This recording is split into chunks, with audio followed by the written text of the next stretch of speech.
বরিশালের সুস্বাদু আমড়ার খ্যাতি দেশ জুড়ে, যার উল্লেখযোগ্য অংশ চাষ হয় পিরোজপুরে। জেলার ৭ উপজেলায় আমড়ার চাষ হলেও সদর উপজেলার কিছু অংশ নাজিরপুর, কাউখালী ও নেছারাবাদে বেশি চাষ হয়। ১০ থেকে ১২ বছর ধরে বাণিজ্যিকভাবে চাষ হচ্ছে সুস্বাদু ক্যারোটিন সমৃদ্ধ এই ফল। বর্তমানে জমি ছাড়াও রাস্তার দুই ধারে পরিত্যক্ত স্থানে আমড়া চাষ করে লাভবান হচ্ছেন চাষিরা। গ্রামে বা রাস্তার পাশে সব জায়গায় আমড়া হয়। এগুলো বিক্রি হয় আপনার ইন্দিরা, স্বরূপখালী, কাউখালী। এখানে দাম গাছ হিসাবে কোনোটা ৫০০, ১,০০০, কোনোটা বেশি হয় ২,০০০, ২,৫০০ হয় একটা গাছ। গাছ রোপণের পর থেকে মাত্র ৩ থেকে ৪ বছরের মধ্যে ফল পাওয়া যায়। একটি গাছ থেকে প্রতি বছর গড়ে ২ থেকে ৪ মণ আমড়া পাওয়া যায়। পাইকারি বাজারে প্রতি মণ বিক্রি হয় ৮০০ থেকে ৯০০ টাকায়। আর পাইকাররা গাছ থেকে আমড়া কিনে নিয়ে যাওয়ায় তেমন কোনো ভোগান্তিও নেই।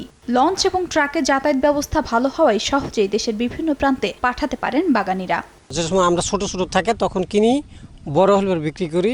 পরিকল্পিতভাবে আমড়া চাষের জন্য চাষিদের পরামর্শ দেওয়া হচ্ছে বলে জানায় কৃষি সম্প্রসারণ অধিদপ্তর। এই জেলায় প্রায় ৩০ কোটি টাকার আমড়া বিক্রি হয়। আমড়া চাষে কৃষকরা দিন দিন লাভবান হচ্ছে এবং আমরা কৃষি বিভাগ থেকে তাদের এই বিভিন্ন রকমের পরামর্শ দিয়ে যাচ্ছি তাদের আমড়া গাছের পরিচর্যা করার জন্য। জেলায় ৫৭৭ হেক্টর জমিতে আমড়ার বাগান রয়েছে, যা থেকে ১০,১২৪ মেট্রিক টন ফল উৎপাদনের আশা কৃষি বিভাগের। সময় সংবাদ, পিরোজপুর।